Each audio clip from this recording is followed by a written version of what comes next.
les moyens sont bons pour atteindre le but, sauf la fin qui justifie le moyen. Le régime actuel a créé des partis malins.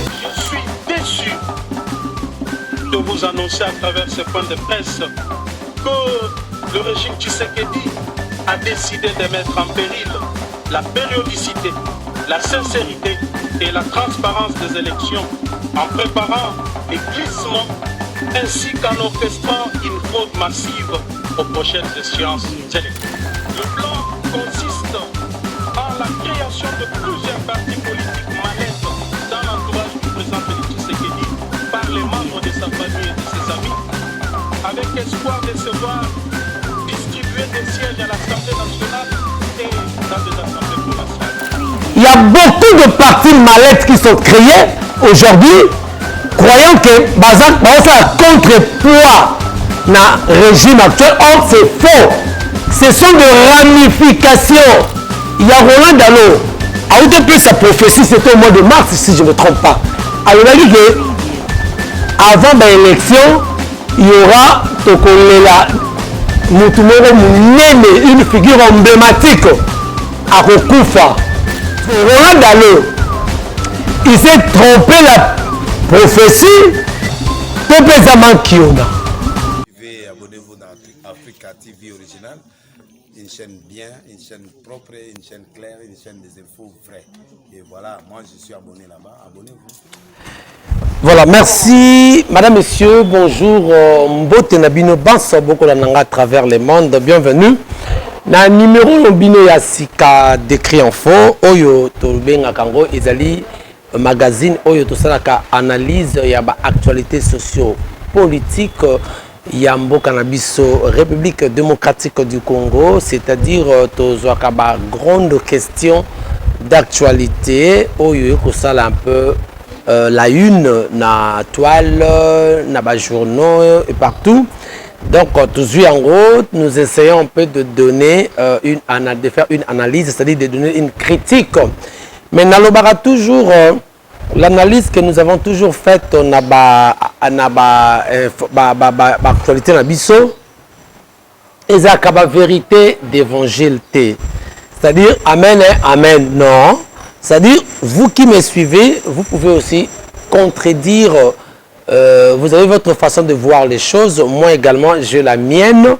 Quand il y a un fait d'actualité, il y a une situation dans le pays, je prends cette situation, j'essaie un peu d'analyser, c'est-à-dire de donner mon point de vue à moi, la façon dont je vois les choses, c'est un peu ça. Analyser. Mais bino la narangai au ozui image ozoto la image au komiko insulte finginga zoba zoba au finginga iboye. Vous croyez que quand vous m'insultez zoba zoba peut-être yo finga zoba zoba, est-ce que vous êtes plus que moi? Bon, je ne vais pas entrer dans ces débats là, mais respectons les gens. Chacun est libre d'émettre son point de vue. Peut-être Oza, fanatique, il y a tel candidat, fanatique, il y a X et Y candidat. Moi également, na candidat on a voté, mais professionnellement, je ne peux pas dire je suis objectif, je suis neutre. Je suis neutre, n'a pas que mettre mon point de vue par rapport à la situation où l'actualité domine. La seule chose d'abord, vous s'abonner massivement à la chaîne Nabino. N'oubliez pas la cloche et la notification pour ne rien rater comme prochaine vidéo. Et partagez la vidéo, likez et ça la bien makasi. C'est la façon aussi de me soutenir. Envoyez-moi vos suggestions, vos remarques. Et que ça la bien. Ne détenez pas le monopole à savoir. Non. Ok. Madame, Monsieur, l'actualité dominante est la Kakaba élection. Depuis le 19 novembre, c'est-à-dire un dimanche, il y a eu lancement officiel. Il y a la présidentielle couplée à la législative et provinciale. Oyo moto na moto, chaque candidat a se lancé déjà na campagne en donnant son discours, un discours où ça. Il y a d'autres qui font un discours bilan et monsieur Bango c'est un discours, il y a proposition, il y a plan de société, plan de société na bango. Dès que je serai élu, voilà ce que je ferai, voilà ce que je ferai, voilà ce que mon prédécesseur n'a pas fait. Mais par rapport, il y a président Félix Tshisekedi, lui va faire aussi un discours d'abord bilan.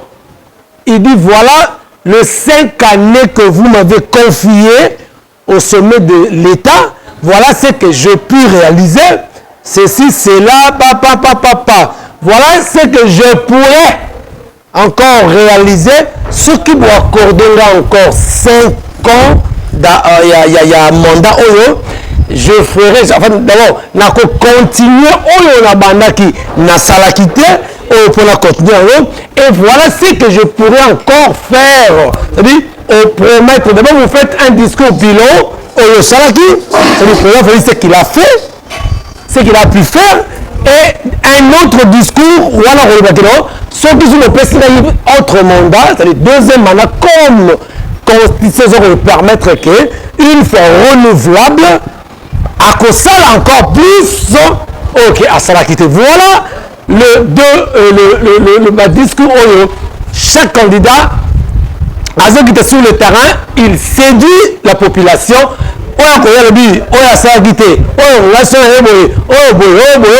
Alors, chacun déjà azali nakatia champ de bataille.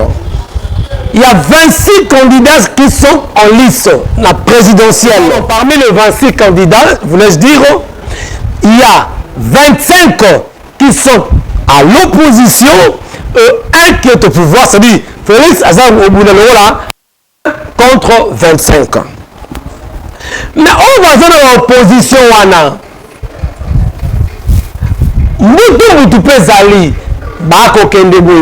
on doit faire une concertation pour devenir sa candidature commune plutôt.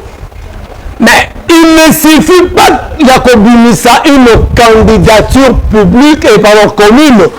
Mais moi je crois qu'il serait mieux un programme commun n'est qu'au marché. Parce que ceux qui sont opposants, Bimisaki, candidature commune, et que chacun a raisonné dans le programme Nandenge Naye et que Simbate. Il a fallu que nous ressort un programme commun, c'est-à-dire Mouzitou, Bukwege, Moïse, tout ça, c'est un programme commun.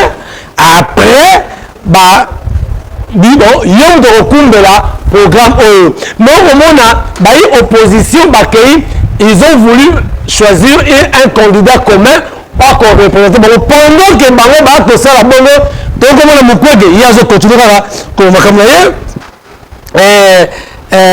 qui c'est qui Mutamba également, alors Kamunaye, ça dit chaque Tomonika Ande Matata Pogno, Tomoni d'autres candidats, Baronde se rallier plutôt, na Katumbi. Matata Pogno Sali Kindu a sali discours en disant que va soutenir candidature il y a Katumbi. Et une chose grave, Jean-Claude Vouemba qui a dirigé l'organe délibérant, il y a Congo central. Et Jean-Claude Vouemba aujourd'hui s'est dit qu'à se rallier na Moïse Katumbi. Voilà une sorte de politicien que nous avons dans ce pays. En défaveur, il y a Félix Tshisekedi, pendant que lui, il a été le président de l'Assemblée provinciale, il y a Congo central. Le 20 décembre, dans le Bango, dans l'émission précédente, mesdames et messieurs, ceux qui peuvent électer aux ala, parce que nous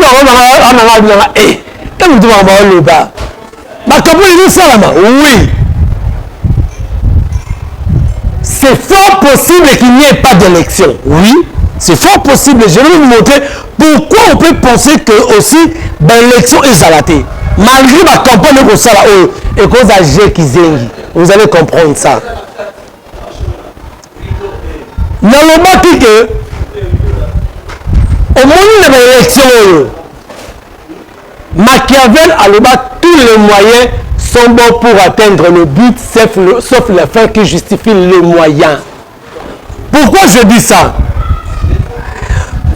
Pour que l'élection Oyo Moutou a gagné, il peut créer Ndela Ebele. Le régime actuel a créé des partis mallettes. Mais qui, dans point de presse Oyo, avant la Kangaye, l'ancien président, il y a eu deux personnes, l'ancien premier vice-président, il y a l'Assemblée nationale, Jean-Marc Kabound l'a dit. Jean-Marc Kabound avait dit ça que le régime actuel va créer des partis mallettes. Il y a beaucoup de... Il y a 25 candidats. Parmi 25, il y a que le reste, ce sont des partis mallettes qu'ils ont créés. Pour quel objectif? L'objectif est d'aller à la fin, au moment où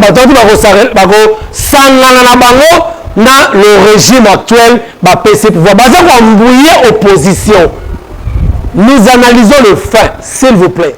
Il y a beaucoup de partis mallettes qui sont créés aujourd'hui, croyant que Bazan va faire contrepoids dans le régime actuel. Or, c'est faux. Ce sont des ramifications. Créer l'objectif c'est-à-dire envoyer opposition, partager ma voix. Peuple congolais, soyez vigilants, soyez prudents. Opposition, ils ne sont pas de l'opposition, ils sont du pouvoir. Mais pour que bambouiller opposition, afin que sa faveur dans le régime actuel. Beaucoup de partis mallettes sont créés. AGB, OAN, ce sont... Mais Kabila l'a fait.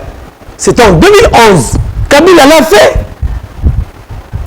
Beaucoup de gens ont un peu perdu. Mais j'ai la publication avec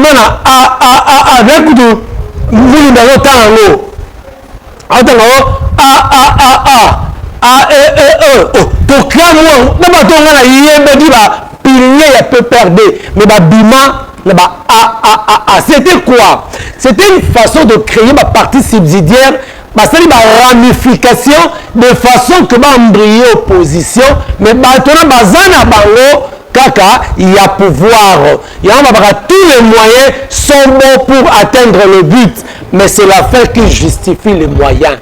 Chez Kizengi, 25 oppositions, on a candidat président, tous ne sont pas de l'opposition. C'est Chez Kizengi, joueuse de Jackie Chan. Donc, on va embrouiller. Martin Fayulu aurait eu plutôt un deal dans le régime. J'ai suivi, là je crois, Canal Presse. J'ai suivi Ndeko Boye, Aza communicateur de l'Union Sacrée. Alobi, parmi tous les 26 candidats présidents de la République, il n'y a que 2 qui sont crédibles. Je dis, il n'y a que 2 qui sont crédibles. Dans les années Atangi, Félix Tshisekedi Tshilombo et Martin Fayulu. Nous avons communicateur, il y a Union Sacrée. Le nombre de communauté Union Sacrée, il n'y a que 2 candidats qui sont crédibles. Attendez Martin Fayulu et Félix Tshisekedi. Allez-y comprendre.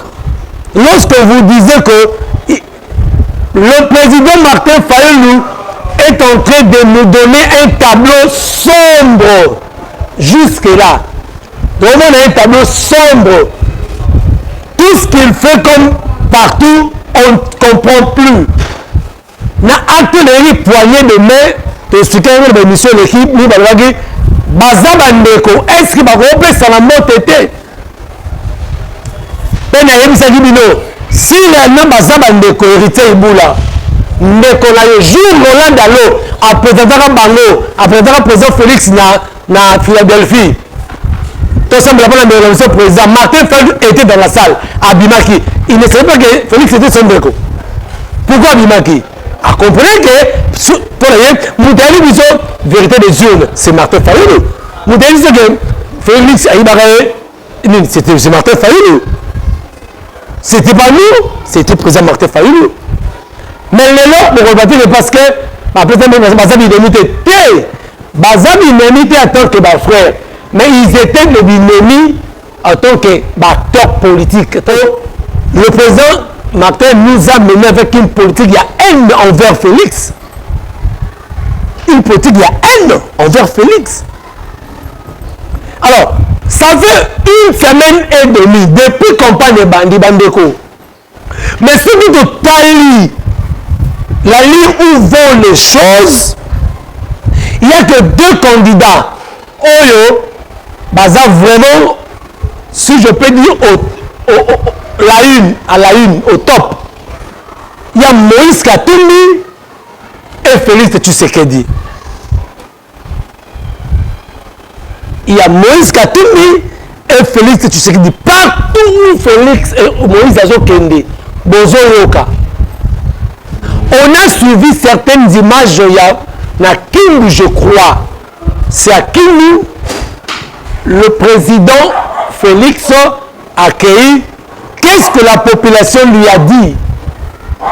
N'a habité Bastoel Baza, Toka Pale, et la glycérine. C'était à Kindu. Partout au président Félix a collé le canal. Il n'a pas la population. Si, il a la population. Bakoroba, Mongarame, et Sanjouré, ce sont des choses à craindre aussi. Est-ce que Baï régime, Bazak, c'est une hypothèse, hein? Moi, question. Est-ce que Batoua régime, Bazobanga Moïse Katumbi, Yawana, Liniba se rallier na Martin Fayulu, Basali ba dit de façon que va fragiliser Moïse Katumbi, tu vas faire peur parce que le lot c'est inacceptable. Tout le monde a bataillon sacré, Bakouli Saka, Martin Fayulu, on disait que c'est Martin Zak crédible.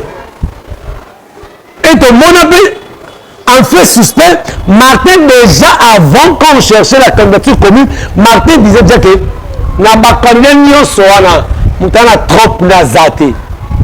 C'était une sorte d'orgueil déjà salaka. Donc vous comprenez ce que vous dites, hein? Vous comprenez qu'il y a quelque chose, il y a dessous des cartes de Makambo. Souvenez-vous, Jonathan Kiakou, il y a Roland Dalo. À peu sa prophétie, c'était au mois de mars, si je ne me trompe pas. Alors, il a dit que avant l'élection, il y aura Tokolela Moutumoro Mounene, une figure emblématique à Rokufa. Deuxième Moutarotamo à la chaise roulante, mais ça sera une grande personnalité. Surtout parce que Roland Dalo, il s'est trompé la prophétie. Ils sentiment ainsi de l'éternité. Parce que jusque-là, il y a 3 semaines avant l'élection, c'est-à-dire 3 semaines, rien ne s'est fait. Ce que tu vas dire, professeur Zaïnora Makalisnaye, c'est un faux pasteur. Parce que Roland Dalo nous a parlé qu'il y aura une figure emblématique. Batoni basangisa le wana Monantemi, parce que lorsque Monantemi a koufi, bakolobake mais banegafile devi bake tozo kende vers suka yango. Soki pe élection ekozala, soki pe ekozala. Jusque là, il n'y a que 2 candidats qui sont favoris au Komona. Il y a Moïse Katumbi, il y a qui le président Félix Antoine Tshisekedi Tshilombo, Fachi Béton. Fachi Béton. Bon, moi, j'aime pas dire Fachi Béton, hein, parce que Béton, ça va me casser, parce que ça va dur pour le rebroyer. Hein. Toi, on a habité, ceux qui présentent Fachi, à côté de deuxième mandat, le Béton, on a me repasser le monsieur pour Béton, vraiment, n'a pas si on est comme 27 000, c'est du béton. Béton n'a pas si, il va pas si dur. On a dit ça, on ça dans le contexte nini. Le moi, slogan là, béton, ça ne tient pas. Et cadré, en tout cas, cadré dans la réalité sociale. On a vu, il y a un monde fou, en Mandaka, il a toujours donné des promesses. Alors, dit que Mandaka et Rosala, bien, Rosala encore sur la deuxième mandat, il va faire plus et tout comme ça. Et ce que disent aussi les autres ailleurs, disent que va coquiter et tout ça. Alors, Moïse Katumbi fait peur à qui? Je ne suis pas de l'ensemble, mais je dis Moïse Katumbi fait peur à qui? Donc, élection le 20 décembre pourrait être prolongée. Il peut y avoir un report des élections, il y a le 20 décembre 2023. Pourquoi je dis ça? D'après mes analyses, cycle Oyo et Leki Bandeko, je ne confirme pas qu'il n'y aura pas d'élection le 20 décembre. Non, je n'ai pas dit ça. Mais ça pourrait être reporté. Je dis, les élections pourraient, excusez-moi, être reportées vu la situation actuelle. Dans le cycle Oeleki, tu vois déjà que s'il y a des élections, on fait le déploiement des kits électoraux dans différents endroits sur toute l'étendue. Il y a la République démocratique du Congo, il y a fait fort et Salamaka. 2 mois avant, Bandeko, au moment où je vous parle, au moins que Naye Baté, mais ça n'a pas été rendu public, Nanga Salaka, Remunda Salaka, Nani, Remunda, Nani, Kone Nanga, voilà, Remunda, Kone Nanga, Nene Basala. Le déploiement est ça déjà 2 mois avant. Mais le autre Zalina, moins d'un mois, c'est-à-dire 3 semaines, il y a un toujours compte à poto qui est le 20 décembre voté. Jusque-là, il n'y a pas de déploiement effectif. Il y a des kits électoraux dans différents centres. Il y a vote. Et aussi à Macron. Et qu'on soit à Macron. Et qu'on soit à Macron. Parce que si on soit à Macron, mais il y a une autre information, j'aurais appris, ma machine, même ça qui sont qui n'a mais c'est sous, et mon latte, commandant qui exacté, et j'aurais appris, je suis dans le conditionnel, j'aurais appris que Kadima a déclaré le financement. C'est que vous voulez que les élections s'organisent,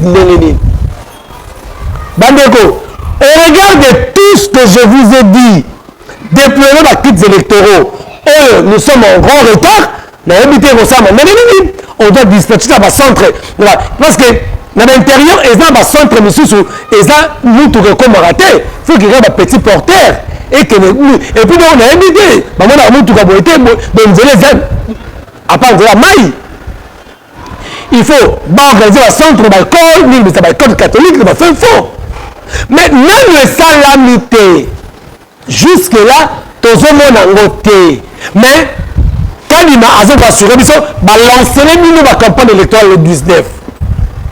Bandeko, tous amis, tous réfléchir, tous analyser. Au regard, il y a nous soana. Et ils ont pris sa mission, il n'y aura pas d'élection le 20 décembre 2023. Ici, en République démocratique du Congo. Donc, quand la date où on a joué Sabino, on a eu l'émission. Voilà, un autre fait. à part ma déploiement à kits électoraux le bâti. Tosali deuxième enrôlement, Papa Kadima, Nayebi que vous êtes plus intelligent que nous, oui, plus expérimenté, oui, mais il y a des choses qui se passent dans le Congo, on ne sait pas. Pourquoi nous avons fait une carte à usage unique? Pourquoi? La carte n'a pas de lecteur, jamais ici, je crois, on l'ensemble. N'attends-moi dans l'autre. Ma carte de lecteur originale, na zora photocopie, na salisi, n'attends-moi la photocopie. Original na tchana ndako. Mais effacement, na habité si yana là-bas, personne n'a carte là, voilà, personne n'a carte là. Personne n'a carte là. Mais bon, excusez-là. Mon carte là, n'attends-moi dans l'autre.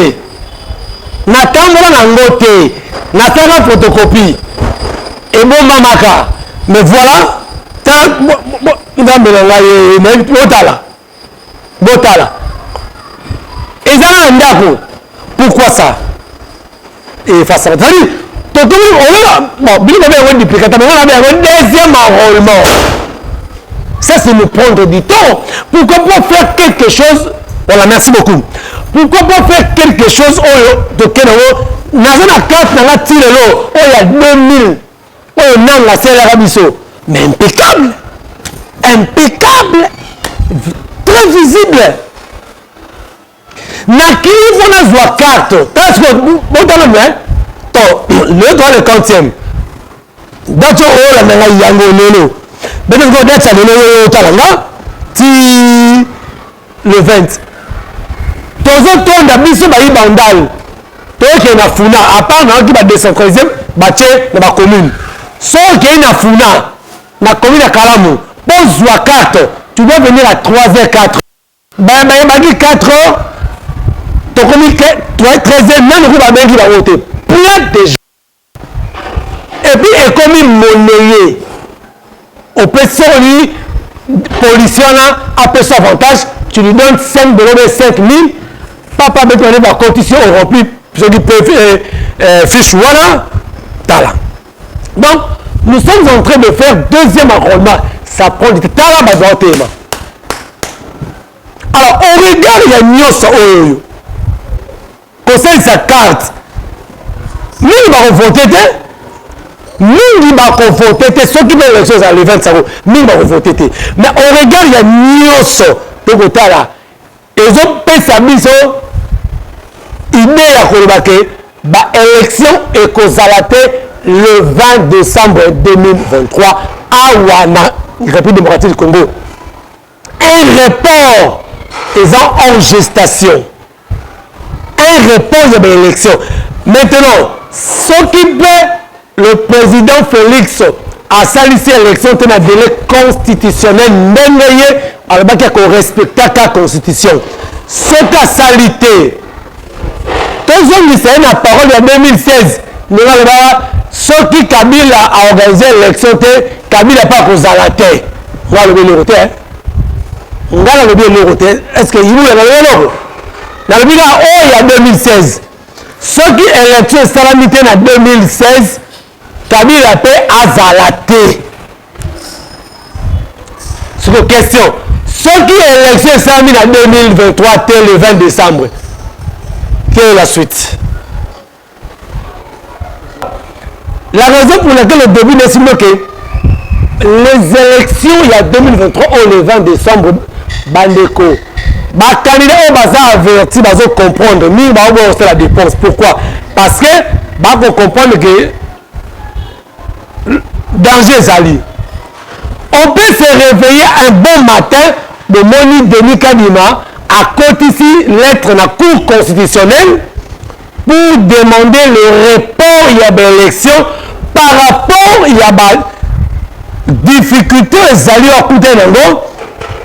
difficultés financières, difficultés sécuritaires et difficultés organisationnelles. C'est possible. Donc, on a un bon matin, Denis Kadima a 5 000 à Cour constitutionnelle, 5 000 rapports. Et, tu as dit, il y a un